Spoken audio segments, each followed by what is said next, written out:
Nxënësit e shkollave të mesme në qytetin e Shkupit gjithmonë më tepër po korrin suksese jashtë shkollës për të ndihmuar edhe nga shkolla. Ato marrin pjesë në gara të ndryshme, qoftë këtu apo jashtë vendit në fusha të ndryshme dhe ne jemi këtu për t'i zbuluar se kush janë super nxënësit. Arbnora Çaili është super nxënësja e parë. Është 16 vjetë dhe tashmë është në vit të dytë në drejtim të përgjithshëm. Së fundmi është bërë pjesë e një kursi kombëtar në Maqedoni, ku ka fituar vendin e parë. Ky çmim i mundëson asaj të shkojë një muaj në Gjermani dhe Arbnora është më së e lumtur për këtë gjë. Përshëndetje, was machst du? Përshëndetje, ich bin hier und halte ein Interview. Okej, na përkthej pak çfarë tha e këtu? Jam këtu dhe mbaj një intervju. Okej, shumë mirë. Tani na trego pak këtë garën e fundit, se ne e morëm vesh shumë nëpërmjet rrjeteve sociale dhe na trego pak si shkoi, si more pjesë dhe si u gjende ti aty. Gara e parë ishte në nivel të Shkupit, të ku e mora dhe ty vendin e parë, dhe e dyta ishte në nivel të Maqedonisë, dhe këtë garë e kam njohur edhe prej më parë, ku këtu ka marrë pjesë gjithashtu edhe motra jeme, ku edhe ajo ishte viti 2. Për këtë e kom ditë prej ma herët dhe jam përgatitur, por besoj se ka desh më përgatit shumë. Sa kohë të mori e gjithë përgatitja, dhe me thënë të çfarë ushtronje? Po aty ka 2 pjesë. Pjesa e parë është me lexim dhe pjesa e dytë është me gojë. Pjesa e parë janë 3 pjesë, me lexim, me shkruajt një ese dhe me shkruajt një ese, me lexu një tekst, dhe Okej, i lëm kështu anash, i lëm, nuk na kujtohen. Gjithsesi ti e ke fituar. Si u ndjeve në atë momente kur u shpall emri jot që ishte fituese gjithë asaj gare? Normal se isha shumë e lumtur, edhe si ju thash më parë se e disha për këtë garë dhe e disha që do të shkoj në Gjermani dhe kjo më bëri më shumë të lumtur. Çfarë të thanë njerëzit e afër, qoftë shoqëria këtu në shkollë, qoftë profesorët, si u ndjen ata? Ata u ndjen shumë krenar dhe ma kanë uruar shumë dhe më thanë që të vazhdoj me këtë sukses të mirë. Çfarë ndodh pas këtij çmimi? Do të thënë, ti çfarë more, si është procedura më tej? Çfarë fitohet? Unë mora diplom prej shkollës atje dhe prej një stipendion prej Goethe Institutit. Me atë stipendion unë do të shkoj një muaj në Gjermani dhe më shumë nuk e di a do të garoj për matutjes se do të më informojnë këtë ditë. Ti ndjesh e lumtur që do të shkosh në Gjermani dhe si e pret këtë derisa të vijë koha? Po, jam shumë e lumtur dhe besoj që do të kënaqem shumë. Mirë po, edhe pse suksesshme në drejtimin e saj, me mbështetjen e familjes dhe profesorëve, Arbnora mendon që dituritë e saj t'i zhvilloj jashtë vendit, pasi mundësitë dhe mënyra e jetesës është më e mirë. A mendon ti kish larg vendit apo do rrish këtu dhe të dituritë tua t'i zhvillosh këtu dhe ti përhapesh këtu? Si krejt mendoj edhe unë dal jashtë vendit. Po, përse mendon se duhet dalur jashtë? A t'janë dhënë mundësi të pakta këtu ose i shikon më mirë veten andej? Jo, se mundësi të pakta. Besoj se atje kam më shumë mundësi të arri diçka se sa këtu dhe se di, kam qef të jetoj atje, jo vetëm të studioj. Të pëlqen edhe mënyra jetës. Çfarë mesazhi do kishe dhënë për fund gjithë të rinjve që duan bëjnë diçka, por ndoshta kanë ato dyshimet e tyre? Mendoj që besojnë në vetveten dhe mos jenë të friksuar. Në korridoret e shkollës gjetëm edhe Besa Tushën, nxënësen karizmatike e cila na shoqëroi gjatë gjithë intervistave. Me energjinë e saj, ajo tregonte pa u lodhur gjithë sukseset që ajo personalisht, por edhe grupi i shoqeve të saj kishin arritur. Besa tashmë është në vit të 4, ende e pandalur, por ajo që do ndaj me ne bëhet fjalë për një projekt që nga viti i dytë dhe që ende nuk ka gjetur një zgjidhje. Në klasën ku nisi ky projekt, me Besën na u ngjallën kujtime dhe të ulur në bankat ku ajo ka mësuar, na riktheu prapa në kohë. Në bankat e shkollës më mike, mirë miqdashur tani, më kapi nostalgjia në fakt, se duke i parë këto klasa dhe këto banka, më kapi nostalgjia kur unë isha dikur në shkollë, jo që tani si jam, po nejse është ma be tjetër ky. Jam këtu me Besa Tusha, një tjetër nxënëse e suksesshme, por se sa e suksesshme ka qenë ajo do të na tregoj tani. Besa, përshëndetje njërë fillimisht, jemi ullur këtu mbi banka, është klasa jotë kjo njërë? Kjo klasa ime llogaritet, sepse gjithë shkolla pasi që është e imja, edhe kjo e imja. Pa, edhe kjo jotja është kështu, po ke ardhur në një këtu, ke marrë ndonjë sinxher, ndonjë shkrumz kështu? Vitin e dytë ka qenë e imja, vitin e dytë. Vitin e dytë. Po. A ke kujtime të mira ti? Kam kujtime të mira, kam edhe të këqija, ashtu siç është. Notat e kanë qenë të këqija se klasa e mirë ka qenë. Okej, do me thënë i kemi vetëm të notat. Tani, po më tregoje pak a shumë rrugës në lidhje me projektin tënd dhe që mua më duket shumë interesant, bëhet fjalë për një projekt për dhunën ndaj grave, do me thënë nxënësit të shfaqen idetë e tyre me projekte të ndryshme. Tani, kjo është pak a shumë historia, mirë po do na tregosh ti për çfarë bëhet fjalë?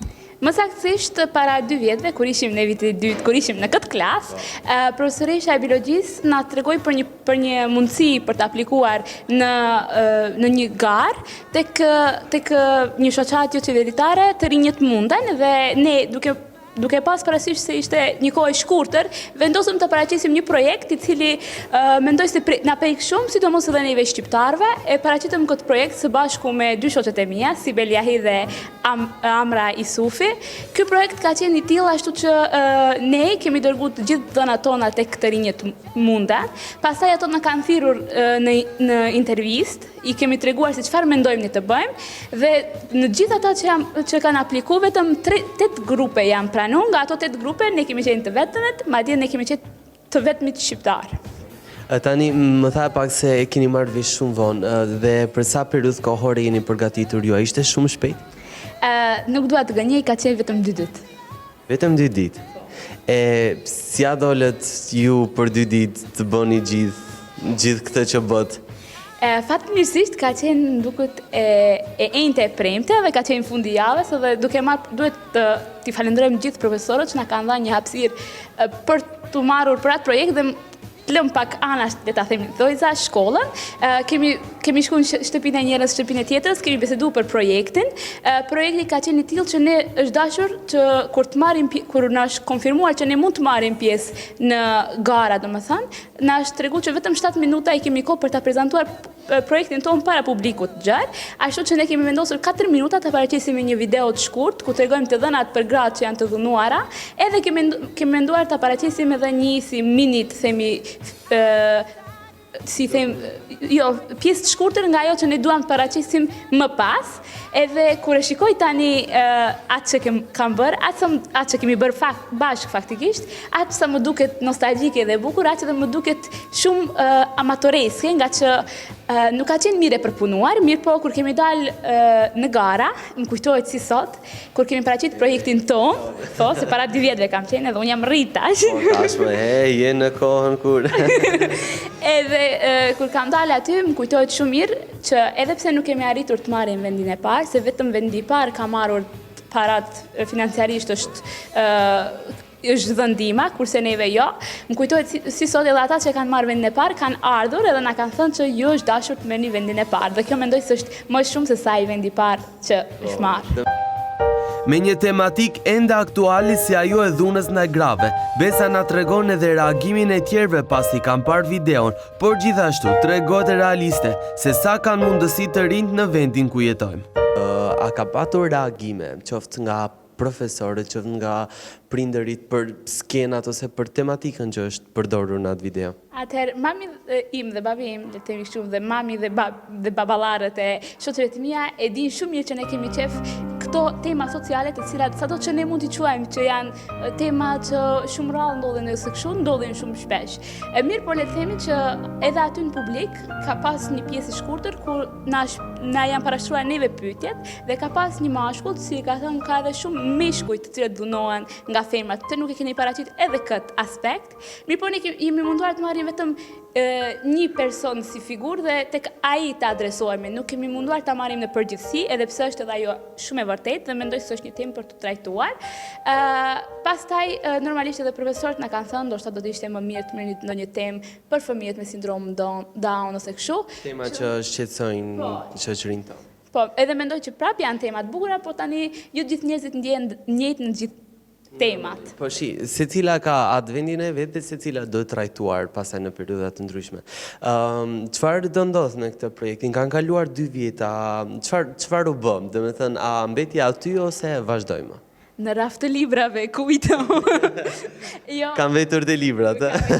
Në fakt, është e vërtetë që unë më pëlqen shumë ana e gazetarisë dhe më pëlqen shumë ana e teatrit, skena më pëlqen në fakt, dhe nuk është që nuk e kam lënë ashtu, po mendoj që e kam përpunuar dhe e kam bërë në diçka që prap kërkon para për të realizuar, që mendoj që shumë shpejti do të realizohet, edhe e them sërish që ndoshta tema atëherë ka qenë shumë e madhe për ne dhe ndoshta nuk ka qenë mirë e përpunuar, e me kalimin e kohës duke u rritur edhe ne, perfeksionohen edhe këto gjëra dhe mendoj që nuk do mbet ashtu. Tani, e morëm veç dhe këta, ne normalisht do të kemi atë bashkëpunimin e çdo hershëm, le ta them kështu. Kanë të rinë shumë mundësi këtu, domethënë po e bëj këtë pyetje në përgjithësi se ka një pjesë që ankohen dhe ka një pjesë që thonë që ok, mirë janë të rinë, po nuk aktivizohen. Ku je ti? Tek ato që thonë që s'ka ose tek ato që thonë që ka? Unë jam të ata që thonë ka po s'ka dhe të ato që thonë që dua. Ashtu jam unë. Jo, unë mendoj që ka ku të aktivizohemi, po nuk kemi mirë të informuar, edhe nga mos informimi jonë bën që popullata jonë se kemi kështu, mbet kështu si është. Ka edhe nga vetë nxënësit të cilët mundohen shumë për të kërkuar, ka edhe dikush që nuk e gjejnë veten në aktivitetet që realizohen dhe që kërkon më shumë, që mendoj unë që ka plot aktivitete që mund të realizohen, po që nuk realizohen, edhe gjithashtu mendoj që duhet punohet shumë, edhe duhet para. Po, mirë se parat vinë se mëse materializojnë. Nga 1 deri te 10, sa mendon se ti dhe shoqëria jote keni bërë diçka të mirë për komunitetin apo për shkollën ose në pjesëmarrjen tuaj? Ma thuaj të drejtën, domethënë nga 1 deri te 10. Në atë që është realizuar, unë mendoj që një 5 që meriton. Një 5 që? Të realizojnë fare. E lëm 10 kështu se normalisht 10 do keni. A shqetëson moshatarët e saj më tepër për fustanin e maturës sesa për aktivitetet që kryen?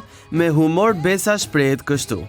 Po çfarë fustani do vesh? Unë e kam menduar për shkak se jam pak tip kështu, fustani nuk është shumë i sigurt për mua. Okej, do ke ndonjë çudi.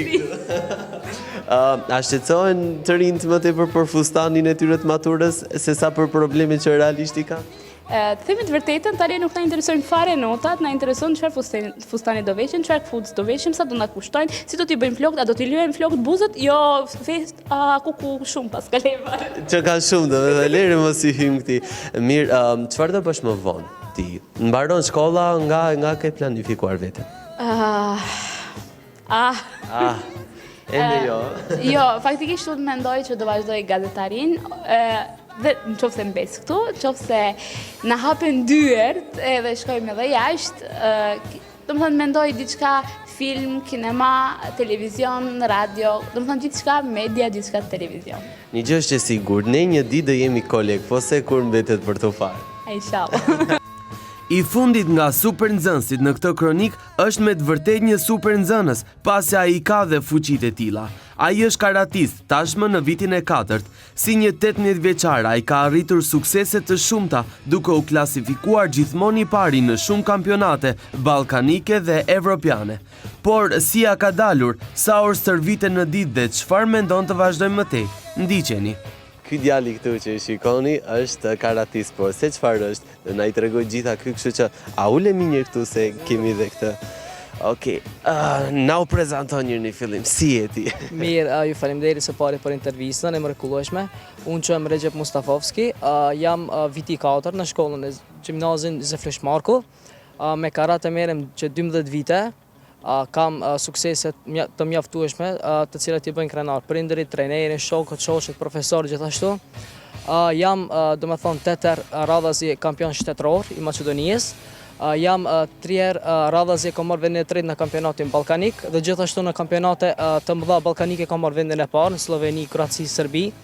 Gjithashtu kam marrë vendin e parë në kampionatin më të madh të Evropës, është në Austri vendin e parë dhe 2 herë vendin e tretë.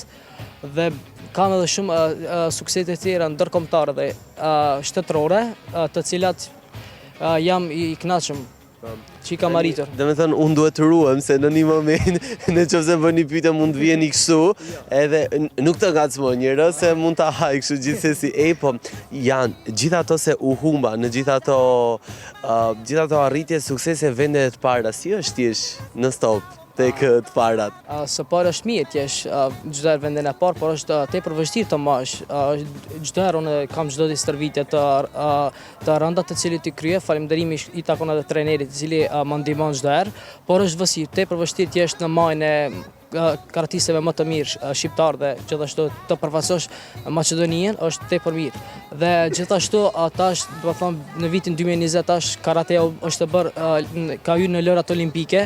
Gjithashtu do të kem shansin, besoj, të përfaqësoj Maqedoninë dhe gjithashtu kombi shqiptar në lojrat olimpike të para të karates. Mund të kemi një aplikim nga ana jote dhe për qenë pjesë e lojrave olimpike? Po, do të kem, shpresoj, inshallah me Zotin përpara, do të jem shqiptar i parë i cili do të merr pjesë në lojrat olimpike si sport luftarak. Normalisht, ne shpresoj të jemi një auguri i mbar. Dhe që intervistën e radhës ta bëjmë direkt nga lojrat olimpike. Tani më trego pak sa kohë stërvitesh ti, sa të duhet? Unë stërvitem çdo ditë, nga 2 herë ditë, nga 3 orë më varet, 1 orë e gjysmë, ama maksimum është 3 orë çdo ditë dhe duhet jem kontinuitet, por atë çdo ditë sa më tepër stërvitet që ta maj tempon lart dhe të jem mbi më të mirët. Tani i përmendë gjitha ato kampionate e gjëra, saqë unë i humba disa prej tyre, po për ty cili është më i rëndësishëm, mendoj cilin e ke pas? Më i rëndësishmi është që kam marrë vendin e parë në kampionatin më të madh të Evropës në Austri dhe këtë veçan më tepër. Më është mbi sukseset e mia më të mëdha deri tani, por shpresoj se edhe në të ardhmen do të kem edhe suksese edhe më të mëdha. Si tash që kam kampionatin ballkanik për senior, domethënë jam 18 vjeç dhe garoj aty janë prej 22 e të lartë deri në 99 vjeç. Do të thënë ti je më i vogla. Në kategori, po. Ke frikë? Jo, nuk kam frikë se në karate frika nuk ekziston. Po, nuk ekziston, ajo është rregulli i parë i karates.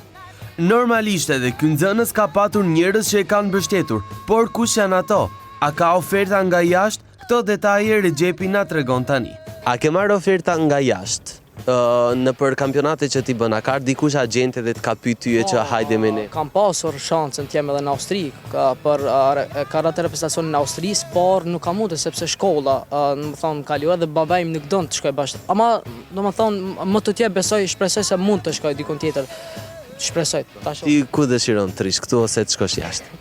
Në varet, tash do të shohim, një sik pari kam lojrat olimpike, sepse do të cekem karate, jam profesional këtë punë që e bëj, por do shohim me kalimin e kohës, shpresoj se mund të shkoj edhe për Shqipërinë, pse mos të prezantoj popullin tim, kombin tim në lojrat olimpike ose kampionate tjera. Po normalisht është edhe ajo ndjenja patriotizmit pastaj që është zhvilluar gjithmonë tek sportistët, por jo vetëm. Tani një mesazh për të rinjt, për ata që do vazhdojnë sportin e karates, por jo vetëm, çfarë duhet bëjnë sipas teje? Së pari të gjithë nuk është e patjetërshme të merren vetëm me karate, por duhet të merren me çfarë do sporti, por karatea mbi të gjithës është një ndër sportet më të disiplinuar, domethënë të bën fizikun më të mirë të trupit dhe gjithçka, domethënë në mënyrën psiqike më i fortë, gjithçka të ndihmon, domethënë në të gjitha aftësitë njerëzore. Përfiton nga të gjitha anët, domethënë. Nga të gjitha anët përfiton dhe është një gjë e mirë edhe për gjithë të rinjt le të merren jo vetëm me karate, por me të gjitha sport, po mbi të gjitha mure me karate, sepse unë kam eksperiencë, dhe është një sport tepër shumë i mirë që shpresoj që çdo kush duhet të merret me këtë sport. Normalisht. Unë të uroj suksese ty personalisht, por edhe gjithë atyre që do ta vazhdojnë këtë rrugë, kështu që fitofsh gjithmonë vendet e para. Faleminderit. Normalisht që këto nuk janë nxënësit e vetëm që kanë korrur sukses kohën e fundit, sepse lista është e gjatë, por ajo që është pozitive në gjithë këtë çështje është se ka të rinj që aktivizohen dhe puna e tyre tashmë gjithmonë e më tepër po ngre zërin.